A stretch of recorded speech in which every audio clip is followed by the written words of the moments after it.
Welcome, everybody. Hello. My name is Ed Rios. And this is Peaks and Valleys. With me is the ever amazing one and only Martin Aguero. Hello, Martin Aguero. Why, hello. It's been very quite soft. some time. Yeah. It's been a while. It's been some time. This is kind of like I didn't mean to start this way, but now this is kind of like an ASMR type of sound. You're the one that started it that way, so we're gonna I don't know why. continue doing it that way. I was so fucking caught. I don't know how I wanted to start this out. I wanted to start out with some energy, like, yo, what's up, everybody? It's it's the podcast that everyone loves. But I was like, you know what? I'm just gonna do it chill. It's about 4:30 the time where we're like recording this, so Yeah, we're all kind of tired at this point. Yeah, we're kind of a little out of sleepy. Anyway, how are you, my friend? It's been quite some time since the last podcast. What you been up to? 2 months, one. How long has it been since the last one? Well, we interviewed Trey the last time. Was that the last one? That was the last one. Yeah, August then. Right? August. July, August, around the time. Yeah, that's when he moved. Like he moved to California like a week or so after that. Oh. Yeah, and it's like gonna be October pretty soon. It's almost gonna be spooky time. Oh, it's almost Halloween. Yeah, I just got a fucking idea now for the next podcast to have like a spooky podcast of some Spooky sort. Halloween. Damn it. Like we built up like trying to figure out what the next podcast would be. I had a plan, but now I was like throw that out of the window. This is like spooky podcast. Spooky Halloween. But anyways, yeah, man. So what you been up to? Same old, same old. Same old. Working on stuff. Yeah, Working on actual work. an actual work, actually an 9 to 5, 8 to 4 job. 8 to 4. Okay, Close enough. close enough. But yeah, otherwise than that, it's been about the same. Yeah. Now, what about you, my friend? Shit. I've been lately getting into streaming. I've been trying to stream lately. I know we were just talking about getting the podcast stream going. Like my PlayStation 4 broke like a few months back, and just jumped straight to the PC Master Racing it. Like, cause was my only console, like my only gaming device. Cause my PS4 broke. I usually play on my PS4, and now I don't. I didn't. I have a choice. I just came here and started downloading a shitload of games off Steam, and now I have a fucking library. I don't know my list, but Well, I mean, you could have just bought a PS5. I could have just bought a PS5. I should have. Yeah, like, it's like it's not no hurdle or it's no mountain to buy one. Just conveniently, I could just go to a Walmart and just grab one. I should have just done that. Yeah, you should have just gone to Walmart and grab one there. The fuck's wrong with me? Well, so that's good to see that you're on Steam and you're a PC gamer now. Yeah, man, I am. Like, I'm steaming it and streaming it. so that's what I've been up to. I mean, have we done streams yet on our Twitch channel? Not very much, like once or twice, but we need to. Okay. I'm down to do it sometime. So yeah, we gotta try that then. Yeah, that and like I've been doing a lot of editing for like friends and other clientele for their works, and then since then I've done like maybe like one short. So I mean it's slow, but it's work nonetheless. It ain't much, but it's honest work. Yeah, man. So that's cool. But yeah, we're here today for this podcast for like a special podcast. So the plan is to watch Left in Black. Yes, that's the plan. So that's the plan, and I'm gonna let you speak on Left in Black since you were a part of that and I wasn't. Yeah. But before I let you do that, though, I got questions for you, Ed. Mr. Ed Rios. And I maybe have answers. Okay. Question number 1. Question uno. Chris Pratt as Mario. Thoughts, opinions. I should have sent you a fucking meme. I think I saw on Twitch where it's like this kid, he took a picture in his school and in his school bathroom. Yeah. He's taking a piss on his urinal and he's like, I hate this fucking school. And it's like a picture of Chris Pratt as Mario. And it's like in meme format, and on top where it goes Yahoo. Oh my god. Chris Pratt is Mario. We're gonna have one sexy ass Mario. Yeah, that kind of came out of nowhere, didn't it? What do you think he might his approach might be to this. You think he'll be like sexy, like Star-Lord, edgy Mario, like Miss Mario's Princess Italian, Peach. isn't he? He's got to speak in like an Italian. He's got to be Italian, but I mean, you start to wonder, like, are they gonna try to sidestep racial stereotypes? Like, is he Italian in this one for the sake of being? Well, I mean, he's Italian in all the other video games. And in the video games, he's like wahoo, yeehaw, whoa. You know, he's a Mario, but like, I don't think Chris Pratt's gonna like mimic the exact same. I mean, if he does, congrats to him, and that's ballsy. But well, I was curious what your take was. 'Cause I remember a couple years ago when they were doing Detective Pikachu and Ryan Reynolds was cast as that's Pikachu, right. and I feel like it's kind of like the same thing. It kind of where is. it's like a name that you didn't think about and no one kind of wanted. Yeah. So I was kind of curious about that. Because I don't know if you've seen Detective Pikachu. No, I never got to check out Detective Pikachu. Okay, it's alright. I was like, fuck with the levels here real quick because my shit's starting to peak. Technical difficulties. Technical difficulties, but just some adjustments. For like my take on it on this way is like, and it's also animated too. It's like, that's when I found out like if it was it live action or was it gonna be animated, because I heard that there was gonna be a Mario movie coming out and I just didn't know if they were gonna do it live action. I assumed it was gonna be live action, but you know, I can assume wrong sometimes. Well, I mean, they already did a live action Mario like way back. Way back in the 90s. And that was absolute garbage. And it was terrible, but now that I look back on watching it, it's charming in its own way. And they try to be different, as most adaptations, you know, are trying to be. They don't try to stick too much to the source material because, you know, they don't want to be seen as copycatters. But sometimes it's not bad if you stick to the source material, you know? Like, look at what Sonic did. Like, you can have some of the same exact type of way that the video game was made, but at the same time you can add your own story. I was actually had a deep thought. We should actually have another completely conversation about it's an entirely completely different topic about video game adaptations or movie adaptations of video games or books and anime or comic books. Oh, I can go on forever. Yeah, we should have an episode about that, honestly, in its own. But we don't have enough time for that. We already spent enough time talking about that. But like in terms for Mario, I think honestly, this is a big fucking IP. So the pressure's already on them to perform well. And I don't know how I could see they can do it. I'm sorry. I am very pessimistic about this movie. So like the rest of the cast, all the names, even with all the rest of the cast, I think kind of makes sense for sure. So like Charlie Day is Luigi. Yeah. Seth Rogen is Donkey Kong. Yeah, that's fucking hilarious. Jack Black is Bowser. That one fucking got me. Is it gonna be like I can see that one. School of Rock Bowser? Is it gonna be like, yeah, no, get Princess Peach from me, Mario? Like, is it gonna be like full on Tenacious D Jack Black, or is he gonna do a different kind of way, different kind of performance? Keegan Michael Key is Toad. Oh, Keegan Michael Key's very like dynamic. Like he's got range with his acting chops. Like in terms of characters, he can play Peach. No biggie. It's just so weird that like it's a very weird ensemble to play like such innocent and well-known popular names. Yeah. And like this is probably more of a topic when we do get to that episode about like adaptations for games and anime and stuff. Is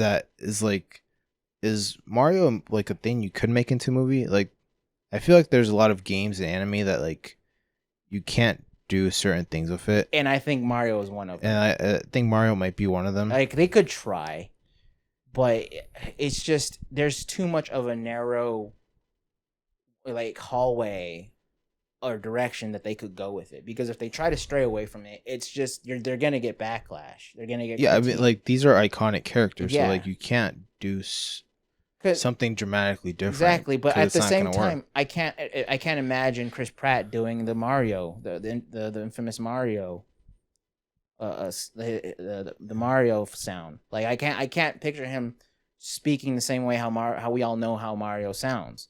which is like that stereotype Italian plumber caricature. Like, I do not see Chris Pratt mimicking that at all. I see him doing it a different thing, and that in itself is already, I think, might be doomed. I don't know. Yeah, me either. It's gonna be interesting nonetheless. Yeah, it's interesting because it kind of reminds me of that Pikachu and Ryan Reynolds one. Yeah. So that one was mixed. Like I got a lot of good reviews, but at the same time, like a lot of people liked it, but at the same time, it was like, yeah, that's what I at least got from it. Yeah. But I haven't seen the movie, so I can't really judge that much. Yeah. But what about you? You saw that, right? You saw the Pikachu thing? Yeah, I saw it. I remember I liked it. That's about it. So it's probably not too good if I don't remember much from it. Probably not. It was probably like a good It was passable, I think. Okay. At least for kids, I think it was pretty good. I don't know if Nintendo is gonna really settle for a passable Mario movie. Well, they're doing it with unless they make a shitload of money, and I don't think they could. The studio that's doing it is the one that does like the Minion movies. Oh, so really? Like Minions, Despicable Me. So they're the ones in charge of this one. Yikes! Yeah, so they're really aiming towards a more child demographic, which is obvious they should. Which I mean, that's probably where it would be aimed towards. Mario released in 1987, so you have a lot of kids who are my age now who grew up with. Yeah, but then you have kids now playing it on the Switch. That is true. So it's a character that goes across a lot of age generations, groups, yeah, for sure. And that's that brings up another debate. Which generation is more important to Mario, or which is it the first generation when Mario first came out, or is it the generation now? Who's more popular? Who sees Mario as more important or more popular than other generation would? Right? Yeah. So that's the question. That's good point there. I mean, I don't know. And like the bigger question is who's gonna play King Boo, Normal Boo, right? Diddy Kong, did they even talk about the doppelganger Mario and Luigi? That is Wario and Waluigi. No, it's probably saving it for a sequel should it be successful. Well, possible. Is that the one question you had for me? That was really okay. Only question I had. I thought you were about to ask me some important shit. No, that wasn't for it.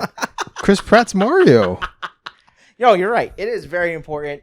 That is a very important topic and subject to talk about. Watch, we'll come back to this in about like a year. Yeah, I mean, I think we invested talk about a Mario solid again. 10 minutes of this topic, and we'll get back to it when it releases. But for the time being, the floor is yours. Please introduce Left in Black. Okay, I should have made a script for this. Okay, so back in 2017, our buddy old pal Hunter Getz was fresh. We were fresh out of working with him from Great Bambino.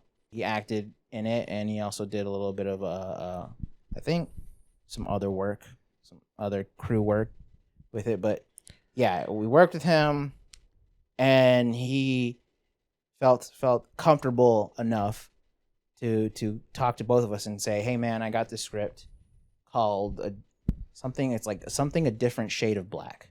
It was that somewhere around that, and he sent both me and Zach Trussell the script, and I read it, and I was like, "Okay, I see the concept." But it needed a lot of work. It had a lot of work that needed to be done with it. So I called Zach, and he's like, yeah, Hunter sent this to me as well, and he needs some work on it too. Like, he felt the same way. Like, it's not that great, but it's got a good idea. It's a good concept. So we went to Hunter, and we're like, yeah, man, seems like it's a good little thing to work on, but let's improve it. Let's start working on it. Like, writes another draft or so. So Hunter, I think, writes another draft. But in the meantime, while Hunter's writing another draft, Zach writes his own draft. This draft is called Left in Black. Now, to paraphrase it, Hunter's draft was pretty much a woman gets kidnapped in a park, like, excuse me if my memory's fuzzy. She gets kidnapped in a park from these mob guys who need to kidnap her for money. I think like she's got like some sort of like connection with some other mob guy, and they have like a briefcase for money with money in it, and these guys are trying to get that. They're trying to get her to spill the secrets of where that extra money or that extra cash is at. So they take her out in the desert to try to like threaten her. But little to them that the third guy that they're working with was actually a double agent and is actually working with her. Both her and the other guy kill off the other two guys and run away with the money, and that's how it ends. And it's like you could see like where the potential's at, but how it was like written, you know, there's obviously you need to like flesh that out more. And to Hunter's credit, he did his best of what he knew back then. Like he was just not even fresh out. He was still going to film school. He was still doing writing classes. So this was like one of his first projects. So kudos to him to being open and vulnerable enough to show me and Zach what he was working on. So Zach kind of took that idea and ran with another idea, and then he's like presented it to me and Hunter, and Hunter was like, okay, well, let's combine these two and then let's kind of fuse these two stories together. But more and more that as the time went on, the more of that story became more of Zach's story, and it came to the point where Zach just wanted to make that story. And so there's two different versions. There's Zach's story, and then there's Hunter's story. We went to Hunter's it was me, Zach, Hunter, and the lead actor, Adam King. Adam King was there to listen to both of the different versions. Adam King was pretty much the final verdict of all of them. He was like the last vote, and he was like, hey, I felt more engaged in Zach's script than I did in Hunter's script, just to be honest. And Hunter was a soldier, he was a trooper, and he said, I totally understand. Let's go with Zach's version. So that became the movie that we know now. That's the backstory. If anyone has any questions, please raise your hand. I'll try to answer as best as possible. Yes, sir. You in the back.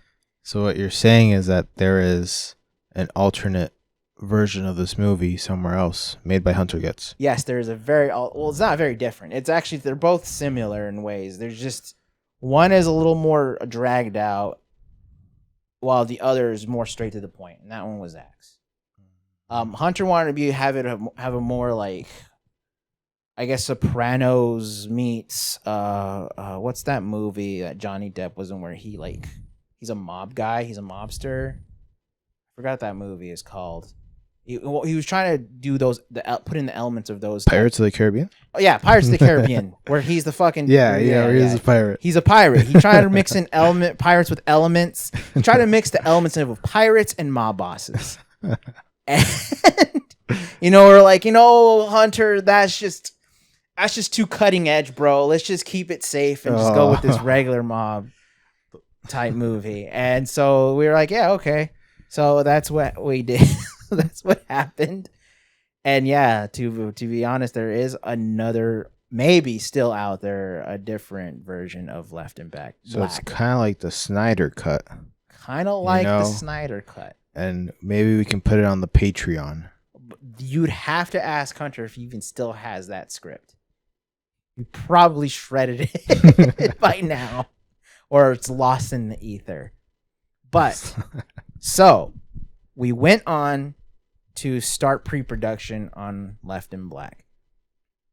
Of course, Zach still made a little bit more adjustments and updates to the script, but it was still pretty much the same. The concept was the same. And then what we pretty much changed, we dramatically changed a lot. Well, we kept the main girl who was pretty much sleeping around with this mob guy, this high roller.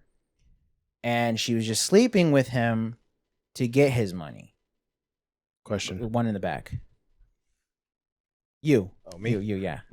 The big boy. Do you want to kind of save this for while we're watching it, though? Sure, I guess. So, yeah, we'll watch it, and we can kind of stop and pause it. I kind of want to give a quick... I was just kind of giving a quick synopsis. Okay. So like, yeah, that was pretty much the synopsis. Is just woman who's sleeping with this high roller who just wants to get her this money so she could, and her current boyfriend, her other lover, her main lover, could just get the money and run away with it. He's also kind of like working in the shadows, but he kind of is in a way wants to like run away with the money too. In the middle, I'll also explain that we kind of had a mess up in the middle, in the end there, and I'll point out the mess up when we come to it at the end of the movie. So that's Left in Black in a nutshell. What's up? So I do want to ask, since we kind of went over Zach and Hunter's involvement. Yeah. What about you? Because you're just coming off of Great Bambino. I'm coming off of Great Bambino. So now you're going to this. How's it feeling? Are you more comfortable being a DP for this sort of stuff? Yeah. So like we kind of leaped from small crew with a DSLR and shitty gear to a larger crew using an actual Cinecam that I still use to this day, with people who know what they're doing, with good gear at this time. But I was feeling good, but at the same time I felt like we were still learning. And now looking back at it, I could see like, oh man, I still had a lot to go. But yeah, like at that time we had improved stuff. We planned to do that, like have better resources. So at this point, yeah, I'm feeling a lot better from the Great Bambino. And I had very little involvement between which, like, because I was the DP, so I really had no say in which script we were doing. I honestly gave my opinion in terms of like the story, but at the end of the day, that was not my choice. I wasn't even voting for it. Like I was just there. Whoever's story we went with, I rolled with it. In terms of what my opinion was, I just felt like, yeah, maybe we should just go with Zach's because it's more fleshed out and it feels more complete. I'm sorry, Hunter. But like in terms of just the camera department and just DPing, are you still like, is it still just you? Because like nowadays, if you're on a project, you usually have a camera crew with you. Yeah, I have. And you're kind of like the guidance for us. Yeah. Whereas before, I remember like specifically kind of like with Unscrewed and stuff, you're still kind of operating a lot of it because you're still just like not like a one man band, but like it was kind of like kind of close to being that. We were still guerrilla. Yeah. Yeah, like definitely I still was mostly behind the camera and working it, but Hunter was also camera operating as well. So I had help. We had the help of the amazing Jeff Southwick, who did post-production for us with Great Bambino. And this one, he helped us a lot more because he was more involved in pre-production on this one. And like he was pretty much my master. Like he showed me the ins and outs of what I was doing wrong and what I could improve on. And like just showing me like the entirety of what it takes to actually DP an actual project, regardless of what it is. So him being on board in this one was a blessing, and like I couldn't be more thankful for Jeff Southwick. Shout out to you for that. So like he's a teacher now at Huntington University, but back then he was a teacher at a high school in near that school near the Cardinal Stadium. Kellis? I think it's Kellis. Kellis High School, yeah. Yeah, he was a teacher. He was a media. I think he still teaches there. I think he specializes in audio. Like what we have him do is do audio editing and mixing. But like he's a very knowledgeable man in terms of videography, and it shows. And we used a lot of his gear because he had a shitload of gear. It was professional gear, so it was like, yeah, we kind of we stepped it up our game on that end. So yeah, it was pretty cool. It was really fun. Yeah, enough blabbering. Should we get to the movie? I think we shall. Awesome. So if you can hit the full full screen. The full screen, and we finally got earphones. Shout out to our IT guy who hooked us up, improving our podcasting skills. All right, let's This start this. this will be on screen, right? On like our On our YouTube, yes. Yeah. So, if you want to watch along with us. Just go to our YouTube. I'll leave the link on our Spotify. This was our very first risque scene. Oh, they're actually doing it. Yeah, it's playing. It was so risque that like one of the guys who I penned on to help out for camera work, he bowed out because it was like just not what he wanted to do. So if you can pause it, I actually have questions for you. Okay, we're gonna pause the watch along here. All right. Yeah. So kind of, what's the process for doing something like that, where it's, like you have to approach them and ask them if they want to do this, if they're okay with it. Like, since you were a part of the crew and kind of part of like the main crew for it, how's the process for like a scene like that?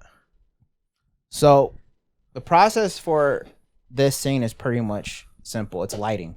It's like before we did this, me and Zach pretty much reenacted the scene. We like did, so you guys both got in bed? Yeah, we both got in the bed and Okay, had sex. Had some hardcore romantic sexiness. But after the sex, he's like, okay, this is how I want the camera to be moved. This is like he pretty much blocked out and did the what's it called when you practice out? We'll practice out the moves of the camera. And blocking. I'm like, all right, so this is how we're gonna compose the shot.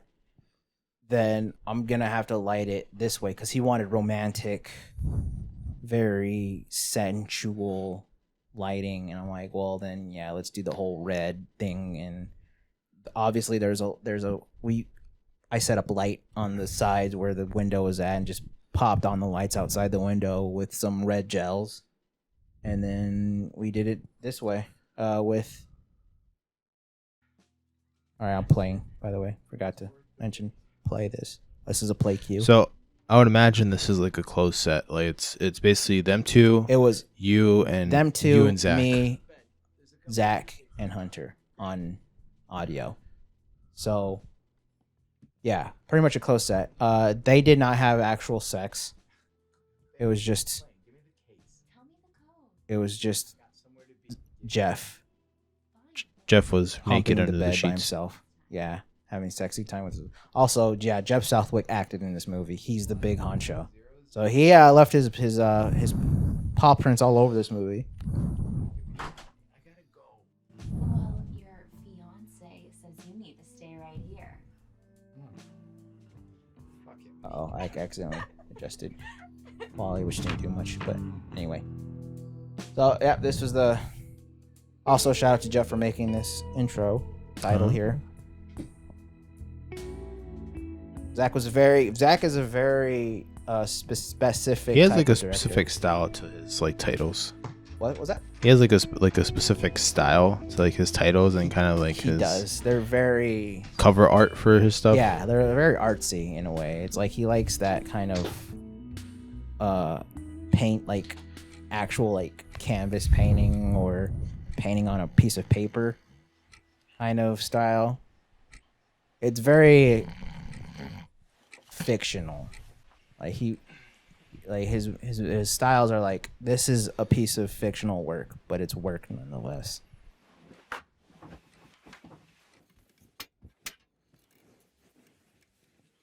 Cock-sucking bitch.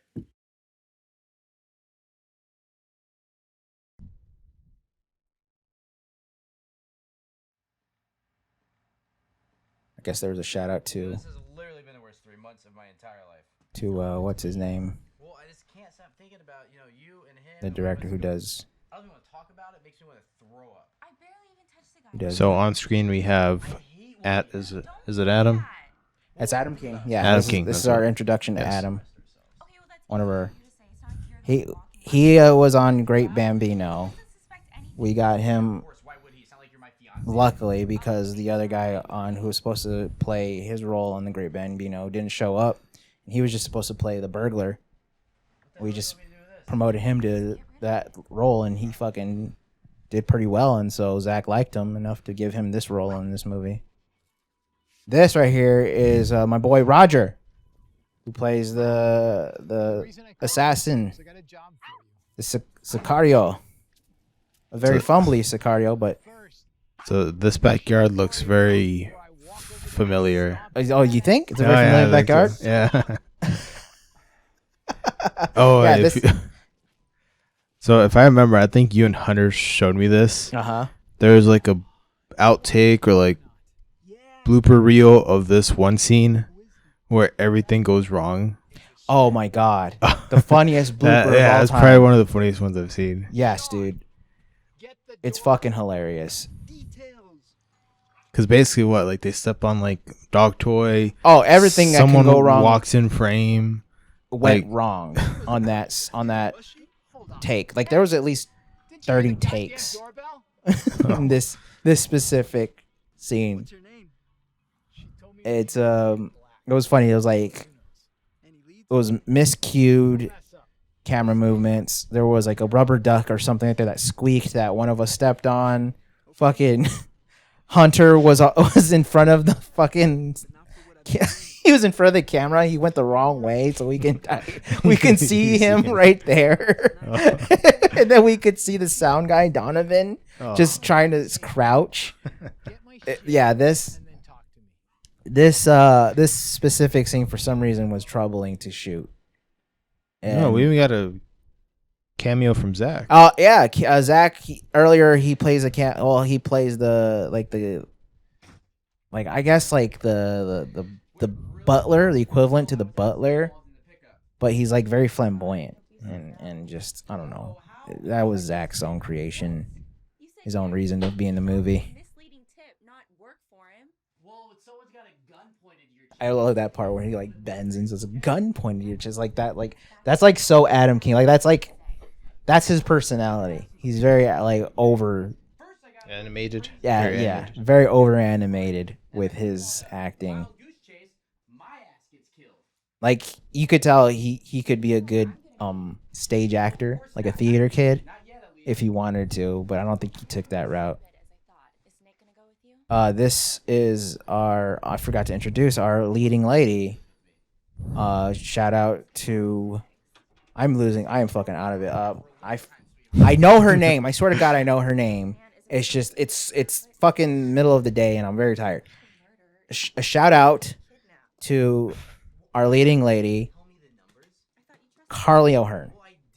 She's now in LA and doing her own thing and on fucking TV shows and modeling and doing all kinds of cool shit. Keep an eye out. She's gonna be on something big someday soon. She plays Miss Black. And she's a woman in a man's world trying to get ahead of the game.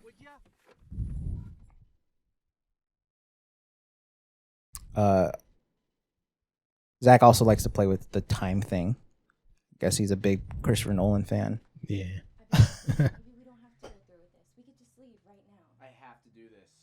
Oh man, this editing is so bad. Who edited this? I think it was Ben Ortega. Ben Ortega edited this? Yeah. Jesus Christ. I'm good. Thank God he's not in our editing team no more.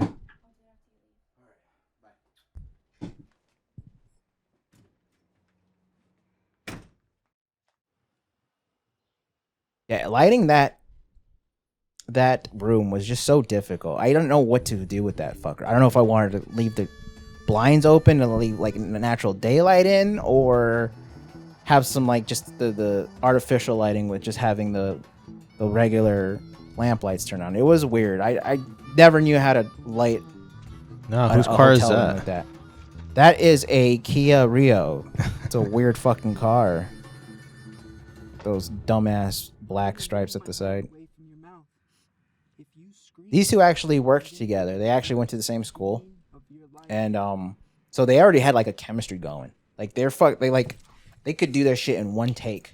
Honestly, Are they both like actors though? yes, Okay. they're like. Roger is a theater kid. He did theater. That's how Zach got him for this role. Is he saw a play that that Roger did, and I guess he immediately went up to Roger to try to contact him, and Roger was like a fucking awesome dude and just said, yeah, he's like, I want to do this for sure. He's taken care of. If you had one intelligent bone in your body, you wouldn't There's take some me to audio Nick. fuck up there. So I won't tell you again. Jeff really wanted to like have Roger throw the water back to get Carly wet, and like me and Zach were like, well, we need more takes first before we get her wet, because if we get other takes and she's already wet, that just fucks up the entire thing. I think we'll start here. So we forgot to like add the part where she's like had water on her, where she's all drenched, and we're just like, fuck it, we'll just make it like the camera's just not on her, and then we give him a pizza card, Domino's pizza card, to make it like a actual hotel card. Domino's pizza card? Yeah, it was a What? Domino's pizza card that he took from her. I didn't even notice that. Yeah, it was like a quick thing because we didn't have a props guy. Is you're working with? But if you try to escape while I check out this room, I'll make sure he's dead. See, right here is like where I should have like lit him in the front more. Like he's too much in the shadows. Do you guys have lights for the cars yet? No, we didn't. We had a bouncer and I didn't use it. I should use the bounce there. Another thing is like lighting interiors while being still on the outside, because you don't realize when you're outside there's exposure adjustments, and you didn't have. We didn't have an AC or second AC who could adjust exposure for the camera when we were in there, so we just rolled with it and we upped the exposure on post when he goes inside. I'll give you everything if you just tell me where Will. Technical babble, but needs to be said. No, I decide how we handle this. This was an awesome slap. I'm sorry. That's just shit's so fucking funny because I was like to Zach, like, I need this over shoulder shot when she gets slapped, because obviously you can't have Roger really slapping Carly over and over again in takes because it's so fucking weird. We don't want to abuse our actor, and so like we need to push. So the little movie magic is push that camera. I mean, not the camera. Push the couch that she's sitting on up more, so I could get behind her, and just have. That also was a post-production. We didn't really shock. Oh, you guys didn't have him get shocked. We didn't actually shock our man, Roger. Ready. It's all right. You go ahead, get ready. I'll take care of him, and then we'll go. Here. No, you take it. The code is 100400. Okay, I'll be back. All right. That was a horrible shot. It's that ADR. This is supposed to take place like a few days before all that just commenced. Oh yeah, it was earlier that day. Yeah, this is like happening. Like now we're going back to where Zach's character's like, yeah, this guy just came here, and now they're like, he's acting on his own volition here. Adam's character's like, okay, I want my money. I want this money on my own. Fuck her. I want to do this because she's like gonna two-time me. See, what we didn't show is after he took the briefcase, when she gave him the code to the briefcase, he took it and ran. We didn't show that. So the audience were confused as what the fuck happened to Adam when at the end. Like I'll tell you at the end here. But right now, Adam's making a deal with Roger and Jeff's character. He's right now like showing that she like threw away his proposal ring to her. And R.I.P. to Harley, Hunter's dog. Oh no. And then she actually gets shot too, so that's kind of the fucked up thing in the movie. He actually gets shot. Oh man. We do not condone animal violence here in the Rios household. Just letting you No know. animals were harmed in the making of No this film. animals were harmed in this. Zach Trussell's a sick fuck for actually killing a little dog like that. In the story, not in the actual real life. All right. Now that that's settled, go ahead and have the Lone Ranger pick me up at 3. All right. Sorry about A lot of focus there, but I adjust.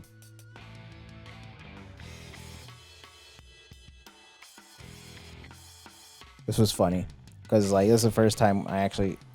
This is my dad's truck. Like my dad doesn't really trust anyone to drive his truck, and yet here I got Roger driving the truck on his own while I mount the camera on the roof. I mean on the hood. Oh man, how was that process? Trying to mount it on the hood. Oh well, we first practiced it out before we did the actual scene here. Like in pre-production, we actually put it on our cars and it worked. And I actually put it on the truck and it worked perfectly. So it was actually easier than it looked. Like it really was. The hardest part was sneaking my dad's truck out there because it was like on a whim. Like we needed this real quick without my dad noticing. Oh, so your dad didn't know? No. And sorry, Dad. He's gonna call. No. So we took the truck and we had Roger drive the truck, and we obviously quickly mounted the camera on there, and then had him drive around a few times. This was actually probably the best scene and shot of the entire movie, just because it was just one continuous take, and we did this like 6 or 7 times.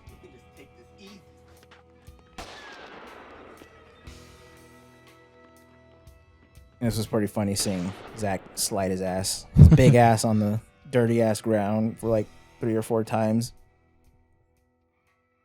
Nice slow-mo. All of that shit was Zach, also not Zach, but it was also Jeff Southwick's doing. Like he made all that blood and his idea. Yeah, it was all his idea. Like wow. He made that entire shit. Aerial shot. Oops. Fucking Casey's favorite shots. Aerial shot. Drone shots. Are you still on the truck for this? So this was mounted on outside of the truck's door. Yeah, but is it still like your dad's truck? Yes, this is my dad's truck. So we're still driving this around. So this is like another day. So this time I got my dad's permission. We actually drove out here with this truck because we had to have this truck all day for this shoot. This is where we drove like near that bar that you passed by, as you can see. What are we gonna do? Kill her with a poisonous dart or something? They're trying to go after Miss Black here. I'm just here to help, man. And they have a little moment here. Not me. What the fuck is this pink shit, huh?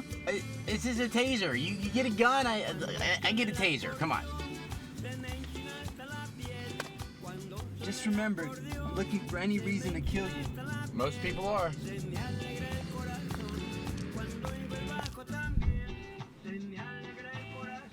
that her? Yeah, that's her, all right. You can see on the very edge there, Hunter holding the Where? the scrim to try to get some shade. What's stuck? A seatbelt! And Zach really wanted like one shot camera movement on this, and I had to convince him like at least let's cut a few angles here and there. Oh hey, shout out to this cameo guy from Ben Ortega.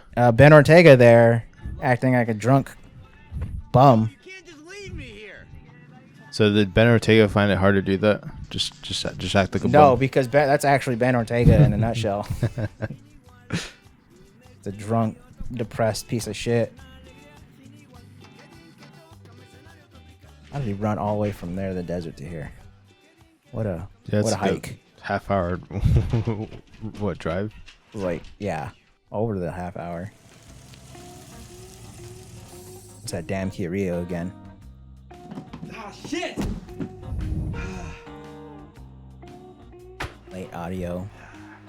Fuck it. I'll crack it open later. Reaction there.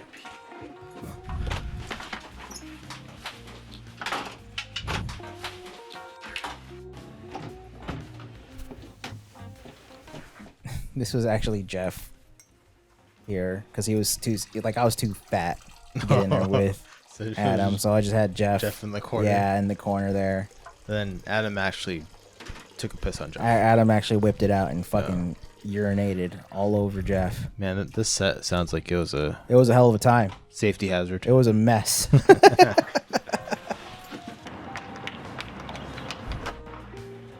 Do you guys get like any like questions from people like outside the set, like walking by? Yeah, a lot of people are asking, "Are we shooting a porn?"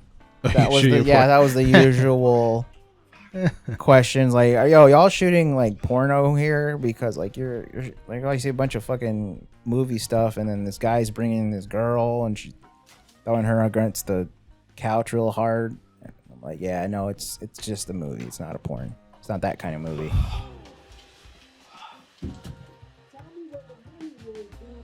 Just Adam's fucking face, like, it just gets me. Just his animations are just so fucking hilarious. Supposed to act like he got punched. That's the last thing you should have done. I swear I left it in the And then we all meet up here in the middle with current events. And this is where we fuck up, because we should have showed Adam here, boy Adam, running away with the suitcase full of money. And we don't. This is where we fuck up. Because then we just show Carly here just getting out of the shower when we didn't film it. We forgot to film Adam leaving. So like, was it planned like originally? Yeah, it was planned, and we just didn't get to it. And it was just like oh shit, we forgot. Yeah. Like, we just ran out of time. Yeah, pretty much. And we couldn't get the room back. It was already too late. So at this point, it's like Adam's supposed to be back, and he's not. And so it shows like he just left Roger there. And so she tases him. And so it's supposed to have a realization of, oh, she doesn't have any more money. Like, Adam took the money, he took it and ran. Wait, so do you guys have to rent 2 rooms for this? Yes. Okay. Yeah. Zach rented out this second room for just this one night. Just for this one shot. Where, surprise, surprise, she has 2 more briefcases of money. From Jeff's character. And she was so worried about the other one. Right. Like, she made it as if like, it's a big deal for her first one. And that was that. So a very big pivotal piece of story was not put in there. But nonetheless, it was an experience. Shout out to Jeff Southwick also for this song. This is also Jeff singing. He left his handprints all over this fucking movie, I swear. It's like his movie at this point. Yeah, it was pretty much Jeff's movie at this point. Yeah, I also edited this shit. See, like, he was everywhere. He's a producer. He was a producer, a fucking sound guy, sound mixer, music writer. Yeah, big thanks to everybody. Mr. Wright was even on this movie. Right? Yeah. Ben Ortega. Alex Setzer. Alex Setzer. Alex Yes. was it? Yes. Alex Setzer was just a young up and comer. Like, just didn't know what to do, because he was just so in awe of these filmmakers making this movie. Yeah. He was so shy. He didn't say shit. This was like before you guys were all friends, huh? Like, this is when this is kind of like the intro to you guys become friends. pretty much. Like, well, he was friends with Hunter. Like, him and Hunter knew each other through GCC already. But this is when he introduced Alex to me and Zach. Yeah, so this was pretty much the start of this movie. Was like the origins of our friendship, of our ventures together. So yeah, dude, like, that was, if Left in Black was anything, it was an accumulation of what was to come. Okay, I like that. Yeah, that's all I can say. That's pretty much. Well, I can so like, what? This was 2017. Yeah, 2017. Okay, so it's about 4 years. So if you got 4 years of experience under you now, and you can kind of like armchair quarterback this. Yeah. Like, what would you do differently if you could? Everything. Anything like specific though? Like, you were like, man, I wish I would have known this at that moment in time. First of all, yeah, definitely would have put in that shot of Adam King driving off with the money, with intentions of never coming back. Like, that was the part that was missing in this movie. It was a big part, because now you don't know. Like, now it's looks like as if Carly's character was the actual one who was conniving everyone, and she just ran away with the money, with extra money, instead of making Adam the villain. When really Adam was like, he was the one who two-timed her, and she just two-timed him back by not sharing with him the info that she actually had more money than she was leading on to. And that was all just thrown out the window when we did not shoot that part. It's pivotal. And Zach was like, shit. We both realized it. And you know, sometimes when you're making these movies on your own, and it's just you and you're independently doing it, and you're working all these different jobs that normally would have other people doing those parts, you know, mistakes happen. But it is what it is. Like, I would definitely obviously have a bigger crew. I would definitely obviously lit shit a lot better. Yeah, I would have been more paid attention to detail more. So yeah, definitely. I mean, again, it's the first time. Well, it was my second time working with Zach, like for a full-time movie, like a full-time short film. Because I worked with him in 2015, but I was like picking up DP work duty from his first film, and I wasn't really getting a feel. But for the like Ray Bambino, then I started to first get a first-time feel, and this time was my second time around. And you know, yeah, this movie was pretty much like just a beginning of our journey into filmmaking. Did you guys ever get anything out of it, like festival runs or anything like that nature? All we did was submit it to the Arcade Bar. I don't know if it got into any other festivals. I don't think it did. I think Zach tried to get into like 15 different festivals. None of them took it. No. So I'll say that. Think of that as you will, but none of them took it. But here's the thing: Zach tried to go for the big boys. Yeah. He didn't aim at the smaller festivals. He actually aimed at like the huge ones. We're talking like the TIFF Cannes short festival. Yeah. And like he should have aimed a little lower. Are you thinking he would have gotten some if he would have aimed towards like the local ones? Oh, most definitely. I think he tried to aim at the Phoenix Film Festival, but it was like the last on his list. So therefore it was already late. It was a late submission, and usually late submissions usually don't get picked. So, I mean, he kind of gambled his odds on that one, but definitely if he would have started with the smaller ones, pretty sure at least probably like one or two of them could have gotten in. But, you know, Zach, usually me and Zach, our mindset's like, okay, this one's done. We finished it. Cool. Let's go on to the next one. Yeah. That's pretty much our mentality. We learned a lot from this one. Now it's time to learn a lot from the next one. But before we could do our next collaboration, I collaborated with the fools of Valley-Wide Pictures, Valley-Wide Productions. And those were Hunter Getz, Alex Setzer, and Casey Zenner for Unscrewed, which would probably be the next one, right? Are you doing the transition for the next episode? Kind of a transition for the next time we do a watch-along. I actually don't know if that's the right order, because I think Shoes might be before Unscrewed. Shoes, that's right. It might be, I don't know. Okay. So when did you make Shoes? So are we going by official like premiere dates? Shoes would be like, I think I was May. going for more from when we made it, when it was actually being created. So like the start of production? Yes. Or like pre-production? Yes. Production. Then it would be Unscrewed. Unscrewed? Yeah, but if you're going by like premiere date of like the first time us showing it to the public, I think it would be the other way around then. Because I think it would be Shoes. Because Unscrewed was what, like June? It was during like summer months, wasn't it? June, July, yeah. Of 2018? Yeah, because when we premiered at the Film Bar, I think that was June or July of 2018. Yeah. So if you're going off of like production dates, it would be Unscrewed. Okay. If you're going off just premiere date, then it would be Shoes. Oh. Well, I mean, we could go with premiere. Well, I mean, we could go the other way around too. He's like, please, I just don't want to show Shoes. Yeah, let me. Well, actually, no, we could do Shoes because then we could do Unscrewed back to back. That is true. So you go 1 and then 2. 1 and 2. We can do that too. So for future episodes, that's probably what. So yeah, like while all this was going on, while we were making all this shit, you were at GCC trying to make your own little movie. It was for class.